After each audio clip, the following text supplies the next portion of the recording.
A lot of those like Lutheran Wisconsin colleges, long time funded, that funding has dried up. Why? Because no one's going to those denominational churches anymore.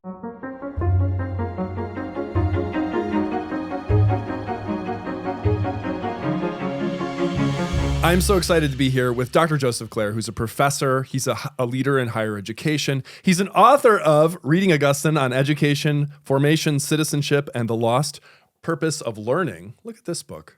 There it is. Just such a nice length, too. I love a book at this length kind of zone. He's also, though, I think viewers here might recognize him as a past host here on George Fox Talks. So welcome back to the table, Joseph. How are you? It's good to be back. Thanks for having me. Let me ask you this question. Christianity as a religion, considered as a whole, is it fundamentally, inherently pro-learning, as in like formal education that we might do in a university? Is it anti, or is it just neutral? Kind of just depends what you do with it. Depends what you do. I think it has to be depends what you do. I think there are strands of my own home kind of base of evangelical Protestant Christianity that feel very anti-learning. There's like historical episodes of that where the reading of the book of Genesis and evolutionary theory come into like sharp conflict, and then there's just more like anecdotal stories of like students who go off to university or college and lose their faith. That's like become a common story. I don't think it has to be anti-learning or antagonistic. In fact, I was excited about this conversation because I wanted to ask you, is Christianity inherently pro-learning just because of the Bible? So the idea of like God creating by saying things, let there be light, and then through the prophets revealing himself to be known through writings. Like there's something inherently about words and writing and reading and learning at the heart of Christianity because of Judaism. Do you think that's true? What a great thought. Yeah, I think what's fascinating about that, and something that I might say to students like in a classroom, is like, if you just say, oh, you don't need any kind of learning to read the Bible. You don't need scholars. You just need to read the Bible. That sounds so beautiful. Love it. Except here's a problem. You're reading it in English and it's not written in English. And it's actually hard to learn the language. So there's something about the way that this history has gone for us as people of faith. And even if you only took translation and linguistics and language as your issue, that Christians have been so friendly to the idea of translating the Bible into other languages. That does force you into the position where there is some kind of technical learning that's required. And if Christians believe that God is guiding that process, we have to believe that God is guiding that learning and that encounter, right? Exactly. I was thinking about this, like, one could object to the importance of education for Christianity, or certainly college, higher education, university that we're involved in, be like, hey, people throughout history and around the world today who don't get any higher education or even not much education at all, they seem to like have been saved and like done the real thing, loved God, loved neighbor, known Jesus Christ. Like, why do we need all this stuff? You want to answer back and say, well, do you think it's better to be able to read or to not read? And it's like wrapped up in that simple of a question. Like, assuredly, God can make himself known and people can know and love God without being able to read. But it's a beautiful and empowering and freeing thing to be able to read on your own, including reading scripture. And the richer you're able to like read it and know it and interpret it, that's connected to how you learn about God. So we are people of the book, people of the word. I think that's like implicit in our faith because of the Old and New Testament. But then what about the rest of the world? What about nature, culture, history? I think there's a strong sense in the biblical faith that God reveals himself, makes himself known through the word, through scripture, but through nature and creation. The heavens are declaring the glory of God. Jesus is like the word, the logos made flesh in John 1. So there's a sense of like cosmic order, nature, creation is shouting out to us about God, but we need to learn. The deeper you learn and see and pay attention to it, that's what education is fundamentally orienting us to. So there's that connection of like learning about the world, but isn't learning about the world always pointing to or gesturing toward learning about God in some way? I wonder, there are a few places in the New Testament where the Apostle Paul in particular seems skeptical of like maybe a certain kind of learning, if not all learning. I mean, there could be a spectrum. Like I'm thinking in 1 Corinthians 1, I'll just read this passage. For it is written, I will destroy the wisdom of the wise, the intelligence of the intelligent I will frustrate. Where is the wise person? Where is the teacher of the law? Where is the philosopher of this age? Has not God made foolish the wisdom of the world? For since in the wisdom of God, The world through its wisdom did not know him. God was pleased through the foolishness of what was preached to save those who believe. Why is that not a clear instruction to basically not do intelligence, not do philosophy? Yeah, not right do there? philosophy, not do higher education. Yeah, Paul condemns vain philosophy in Colossians 1 famously. That's always a hard conversation when you get home at Christmas break your freshman year and you explain to your grandparents, you're a philosophy major, you know? You just and open it up. He's like, philosophy. No philosophy. Exactly. I mean, I think if you situate the New Testament in its context, there's a whole world wrapped around, like in this notion of philosophy represents a whole subculture of schools and learning. And Paul has hard words to say about it, and that in 1 Corinthians, Colossians in particular. I think at its worst, education can be a kind of intellectual pursuit and intellectual mastery of the world that leads to like a puffing up or an arrogance, as Paul calls it, where you start to rely on your own wisdom and own understanding and become a law unto yourself and doubt whether or not, God created you. I mean, this is the kind of like world that Paul is imagining. And it's true. There were philosophies in the Greco-Roman world, like Epicureanism, that were basically atheistic and thought the world was materialistic. And so Paul is saying the downside of education, at least after the fall, the rupture of Genesis 3, is that it can actually like produce a kind of human arrogance and independence from God, where you rely on your own lights and insights rather than, I think the Bible's sort of beautiful view is like, go ahead and learn, like try to understand the world, but always remember that there's a receptive, humble like posture in which you learn, in which God, the truth will come to you as you are like humble and receptive and open to it, including like the big truths of like knowledge of who God is. So I think it's more of like a dispositional thing. I think if we could like zap ourselves back into where Paul is in Corinth, there's philosophical schools, kind of like precursor to what we have in colleges and universities, where it's like, I'm a Stoic, I'm an Epicurean, I follow Plato, and they even had like uniforms they would wear, and these are like schools of thought and practice and ways of life. And Paul saw philosophy as like a real rival competing alternative to Christianity. So what we think of today as like philosophy is over here and then religion or faith is over here. Not so in the ancient world. I mean, it was like these were rival ways of life that had major commitments about like what the world is, what human beings are, what leads to the good life. And he knew Christianity was like an alternative to this. And so Athens, the Mars Hill scene in Acts 17, more famously, Paul's like appealing to the philosophers. He finds they're debating on the hill, kind of, he quotes one of their own poets, and he's appealing to the sense of like, you guys are groping toward a knowledge of the God whom you call unknown. Let me tell you about this God who has like made himself known and actually decisively revealed himself in the resurrection of Jesus Christ, something like that. So that's like a more sympathetic like moment where Paul's not just like, forget about philosophy. Yeah, for early Christians, you brought up this idea of early Christianity in this context of learning. Like, would early Christians have been maybe opposed to certain kinds of learning just because they were not invented by Christians, and like there was some period where they had to figure out what would a truly Christian intellectual tradition look like? Or was there something about the nature of the way? Like, I can't imagine a lot of these non-Christian philosophers were sitting around like, how can I be boastful and arrogant today? Like, they thought that they were doing something virtuous too, right? Yeah. Did Christians, did it just take time for Christians to like appropriate the best of what that was? Or did they kind of really see that as a rival system of some kind? Or how did that work? Yeah, well, that's an important thought. I hadn't thought of it that way. I think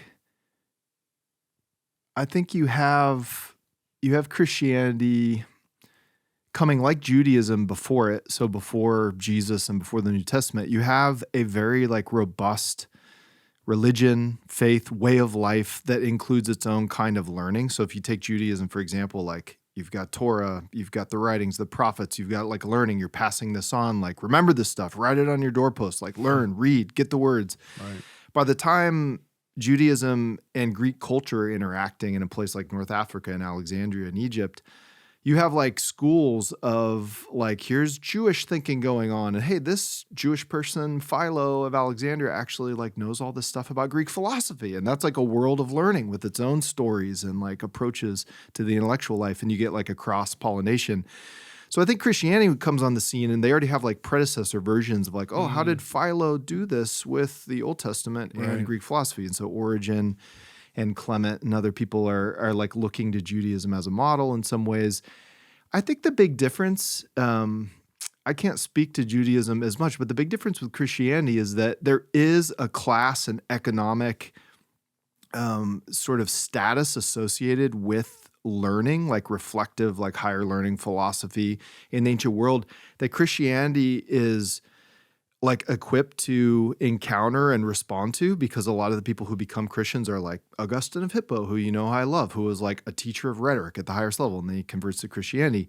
But Christianity is also a religion like populist all the way, like anybody and everybody, like men, women, children, slaves, free. That's kind of the genius of Christianity, this kind of democratizing, like leveling. And so you get that in Paul's letters too, especially in Corinth. It's like clear that there's like some higher-minded Christians looking down on these Christians and not wanting to participate. I think Right. that's like a subtext, is that the sociology of this Christian group of people that have actually come from all different levels of Greco-Roman society are now together trying to like live in community and follow Christ, are feeling some of those tensions, which we still have today. I mean, higher education factors in all sorts of like economic and like class differences, Okay. right? I mean, let's focus on that, because like I hear two themes developing that both seem true and right and real to me, and yet I'm not sure how to square the circle. Like on the one hand, Christianity, this populist appeal, the Spirit of God, accessible to anybody, just comes to you. The door is open on the one hand. Then you have, like, zoom forward to today, higher education. The doors are not open to everybody. There's a particular, like, say, take a theology classroom. There'd be a particular kind of learning, a particular kind of access, which I would imagine to a student maybe, or for someone looking in from the outside, it could feel like, oh, it's elitist. It's actually doing the opposite of Christianity because it's blocking people off from knowledge. How do those things work together in a truly Christian context of learning and higher education? Yeah. I mean, I think Paul's letters, this is kind of Paul's genius in a lot of ways, embody this principle and this tension that you're talking about. He is on the one hand, like chastising certain forms of intellectual life and education for being like vain and pompous and puffing up, while himself like performing profound rhetorical feats in these letters, you know, that feel kind of ad hoc, but are also like 1 Corinthians 13, just kind of sneeze that like beautiful like hymn to love out, you know, which has been like read in every wedding for the past 2,000 years. So there's this sense of like Paul utilizing the education he has, which he talks about in Philippians, but then like undermining it at key points, or like chastising it as a way of like keeping, like reminding himself of the poetry of the Christian faith, which is this amazing, like God, highest, almighty, mighty, on top of everything God, deigning himself, coming down to emptying himself, becoming flesh. And it's like, it's in that movement of the high becoming low and lifting up the lowly that is the genius of Christian faith. And so I think what you want to do is like, can you pull that off in the context of a classroom or a class period where you actually like did the hard intellectual feat of like, let's think, let's reason, let's understand, let's like really finesse this, but then also let's see if we can make it simple and accessible at the same time. Like who can be welcomed into this thought? Could you do that for a whole university context? And that's the inherent tension, I think, with education. It's associated with forms of excellence and like the perfecting of human nature through learning and reflection and skills acquisition. And yet it's like, you have to remind yourself of the humility of Christ at every turn. Like, how do you do both those things at the same time? Yeah. When you think back to your own upbringing in the faith, maybe think of yourself, I don't know, like a middle schooler or a high schooler entering college. How did you feel like your background in church, or just life, if it wasn't church even, how did it prepare you or not prepare you to integrate your life of faith with learning? Yeah. I became a Christian in high school. Seriously committed my life to Christ in high school. I'd heard the gospel before. But yeah, like a transformative, came into the faith, started reading my Bible, telling my friends about the Lord I had submitted my life to. And so much so, in the beauty of kind of evangelical low church denomination, was like immediately like not pushed, but allowed into ministry, youth So ministry. that's that populism right there. That's populism. Come Like, on in, anybody. Come on in. Come on and do it. You can read your Bible, you can interpret it, Yep. you can talk about it, go for it. And that led all the way to, I had my own, unique story of how I got into college, but I was going to the state university nearby and wanted to really stay involved in ministry, but also keep getting an education to sort of honor my parents' wishes, who they hadn't graduated from college and saw it on the economic kind of mobility of like, better to have a college degree than not have one. And you're pretty good in school, so go for it. So I'm kind of splitting the difference. And I realize once I get into the public university, I'm taking business classes, kind of tent making ministry on one side, and then taking religion classes because I was interested, that there were big questions being asked in my religion questions, like world religions, like, can you compare and contrast and like say any religion is better than another? And then I was taking like, Jesus seminar with a famous New Testament scholar. This is in a public university. In a public setting. But so that's a very particular kind of place. Very particular kind of place. But it allowed me to like go, oh, there's historical, critical ways of reading the Bible that don't take the supernatural and the miraculous seriously, or have ways of like saying these things didn't happen historically. So there's lots of apologetics and different things I jumped into at that point. But more interesting than that is I realized there was a big wedge between what my church and faith community thought about Christianity and the intellectual life and what my heart and mind were telling me was possible by like learning and thinking and arguing and trying to wrestle with this stuff. And that was my church saying like, keep a childlike, simple faith in the harbor, of this expression of evangelicalism, and don't get lost in the big questions and the mind games.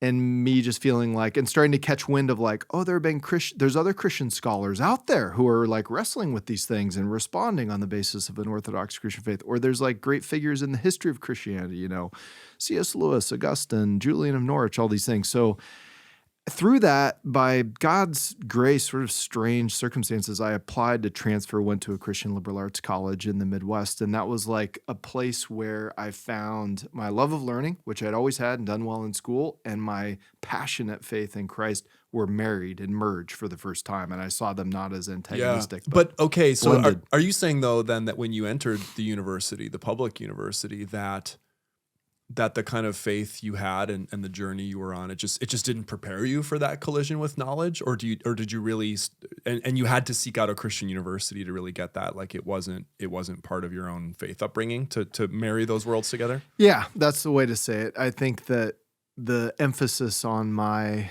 faith context community at that time was not to delight in or be encouraged to go down those roads of like wrestling with how could you square the Christian faith with all these hard questions about science or about postmodernism. It was more like, don't get lost in all that junk, keep it simple, really focus on the fundamentals in a way that it just felt like it was at odds with who God made me to be and what I felt called into. That comment about who God made me to be, I find that's just so compelling, because I think there are some students, there are some young people. People are going to have different personalities, different talents.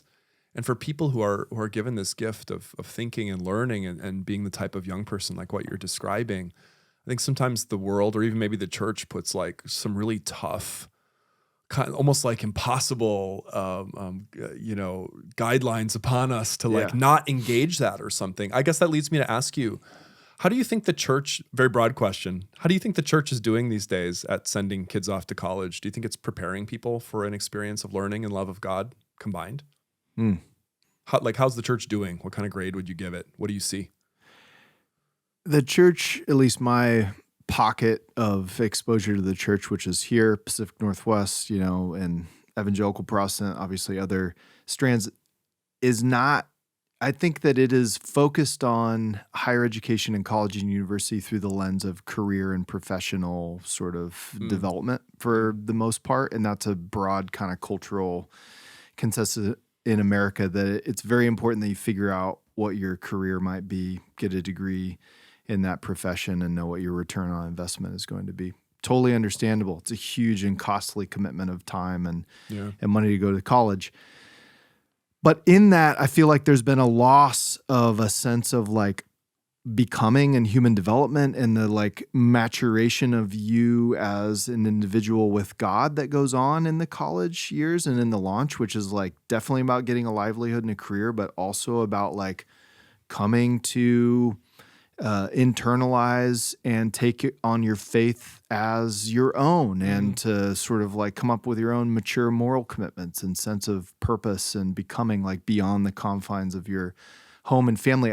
College is necessarily an alienating kind of experience, I would say. So I that can sound confusing, but it is about taking all of us out of like the more parochial, familiar like confines of home and town and school and family and church and throwing you into a larger like subset pond of Right. people coming from different perspectives, different disciplines you haven't learned about, even in a Christian context like this, people from different like parts of the body of Christ and ways of worshiping.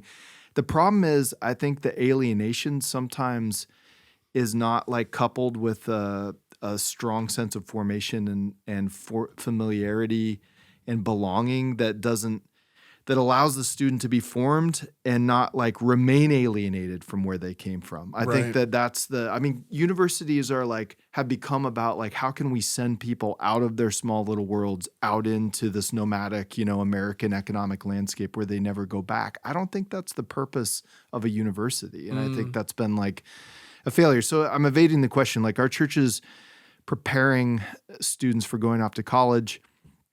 I think that there's obviously a range of answers to that question. Some churches, for sure, they have like a tie to even a college. You will go to this Lutheran college, Right, that right. we've supported for 150 years. Right. Other non-denominational evangelical churches, which are a big part of our world here, I think they do mixed job at preparing their students. Some of them don't emphasize the value of learning and human formation, that part of what it means to be made in the image of God and restored into the image of God is being educated in a whole way, sharpening the mind God is giving us. We like to say, loving God with heart, soul, mind, and strength, in the sense of like, God has created you to know it's part of your purpose and to see that that's part of your development, rather than either a fear-based alienated sense of like, don't go to college and complicate or lose your faith, or just a reductive sense of, yeah, go there just to get your, certification so you can get your job. I think it's that middle road that actually sees, yes, it's about job. Yes, things can go wrong in certain contexts, but there's something truly formative and important about this experience of university. What would you say to this criticism if someone said it to you? It's not my criticism, but it is one I've been aware of, sensitive to, as I've gone about my own life in Christian higher education. What would you say if someone said, look, Christian universities are kind of like fake universities for this very reason. The pursuit of knowledge as it's supposed to occur in a university is like learning, being rational, exploring, like you say, wherever it may lead. But Christian universities have a predetermined conclusion to lots and lots of things. And one is not free to go wherever one wants to go, to think openly that way. Do you think that's a fair criticism, or is that twisted somehow?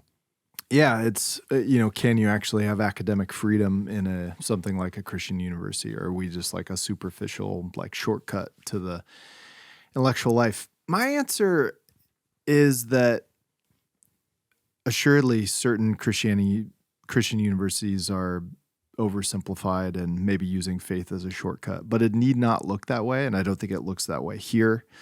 If you look at the foundation of the university 800 years ago, they were born out of the church, like out of faith, and the premise was you can do a better job at the intellectual life of exploring all of nature and culture and history if you actually do have some fundamental commitments and convictions about reality, about the world being which people have in every context. In every context, exactly. So it's more, you have to turn that one not in a demeaning way, but to say, do you actually think there's any university institution that's like in a freestanding, fully rational, taking nothing for granted, just like pursuing truth? Assuredly not. There's all sorts of commitments about human beings are like a certain kind of special life form compared to other life forms in the world. Like they have dignity.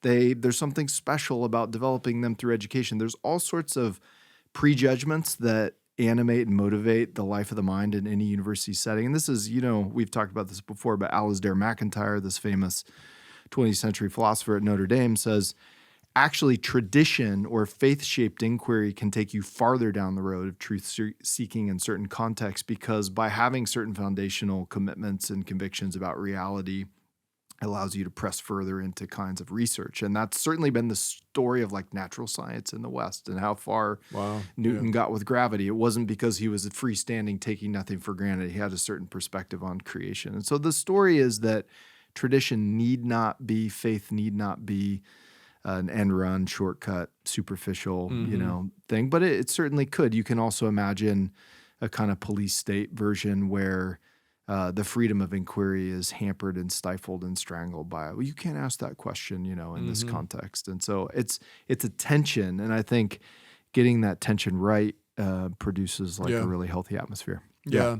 I've also been worried about this idea that maybe churches and universities, just socially, like in the landscape, represent two rival poles of power in a society, like what they are, who they are, the kinds of people they empower, the kinds of work that they do. And because of that, they might just be in competition with each other. In fact, maybe just like eternally in competition with each other. Do you think that kind of eternal competition model, is that real? Is there some sense of rivalry that church and university, even a Christian university, is bound to nurture or to fan the flames of that? Or is there a different or a better way of thinking about it? I think there's a nurturing, compatible view of the relationship of the two. I do think they feel like in our cultural moment a rival, especially I think the populist evangelical world, which I love, is part of a bigger American national sort of fixation on higher ed being being too expensive, straddling you with debt, which of course can happen, turning your children progressive or something like that, which surely can happen. So I think unfortunately it's caught in this culture warring view of higher education, but the history of higher education in America is about the sympathetic, symbiotic relationship between the church and the college. Like, of the hundreds of colleges and universities in America, how many of them were born out of the church? And not just the church, but like very specific, like Lutherans in Wisconsin, and Presbyterians in Georgia. Like, this is the story. And it brings up this question of like, why have Christians always cared about education? They always have, because they see a fundamental sympathy with the questions of learning and forming young people into adults as being like, what do you need to know about the world? What kind of people, what kind of things are human beings, and what role does education play in our formation and being made in the image of God? Like, those questions have animated not just higher education, but K-12 schools, and just this like symbiotic relationship between education and faith, because the work of learning is so connected to the like soul capacity in us of the work of like believing and knowing God. Like, this movement from like ignorance to knowledge, like toward wisdom. These are like similar soul pursuits. And when you can marry faith and learning together, it's a very like productive, powerful thing. So I don't think they need to be in conflict or competition. I think that what we're going through right now is like, we need 3.0 or 2.0 or wherever we are of what the relationship between church and university is, because a lot of those like Lutheran Wisconsin colleges, longtime funded, that funding has dried up. Why? Because no one's going to those denominational churches anymore. Not enough young people. So there's like necessarily like a socioeconomic like shuffling that will probably include like the closure and loss of a lot of these colleges and universities. And so what is like a or a post-denominational vision of Christian faith and higher education look like? I think there's like, by default, you're seeing experiments in that happen at a place like George Fox, even that has the denominational connection still, but we're like broadly appealing to a bigger tent of the evangelical church. And the question is like, how does the faith commitment in that more broad, like ecumenical context, where it's not just like, here's our denominational requirements and answers on every question, but we're taking people from all over the, body of Christ, or people who aren't Christians at all, we're welcoming you in. So it's like forcing a different model of what the relationship looks like. And I don't think we've seen it yet. I wonder if we could close on this question. I think many people feel pessimistic about the culture war problem as it will shape up in the next, let's just say randomly 4 years, for example, and might rightly worry about whether universities are going to be able to navigate this. Like, what is the future of the university in the short term? And what role do Christian universities play in that future? Where is this going to go? And we'll come back in 4 years and check your answer. Exactly. I think if Christian universities like ours can make an authentic and spiritual commitment to following Christ, and we know that's a super complex concept, but like a difference between inauthentic and authentic faith, like actually that there's faith underneath and in the hearts of like all who are involved in this enterprise. And we do genuine, authentic intellectual work to try to wrestle with how does Christian faith relate to all these things that we're learning about and teaching at a place like this, ranging from the subject matter of history to how you prepare a nurse to go serve professionally.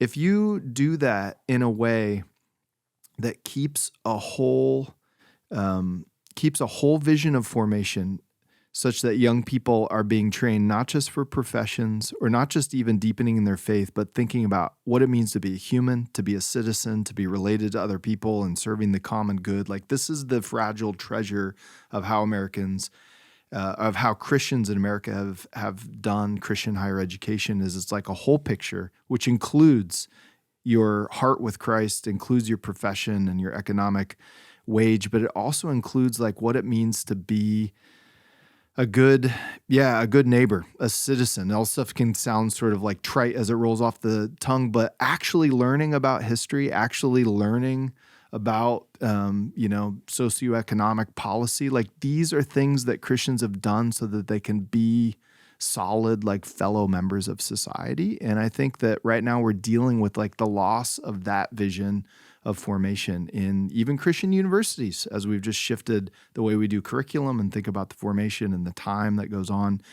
And I think that's something that's evaporated broadly in our culture, and it adds to the sense of polarization and culture wars that I think higher education needs to get its act together and think about that role of citizenship. And Christians have a unique perspective on citizenship. Yes, you want to like be a member of the heavenly city and a citizen of heaven, as Paul says in Philippians 3, but you also need to be a member of like your earthly society as a citizen here on earth. And like, how do you coordinate those two things? Like colleges have a unique role, even one that the church doesn't have, to talk to young people and help form them into that imagination of dual citizenship, let's say. And I don't know where else that kind of formation is going on in our society or even in the church. I think the college has a special role to play. Yeah, I love it. Thank you so much, Joseph, for coming in here and for talking about these things. It's really a pleasure. Fun to be here. Thanks. Yeah.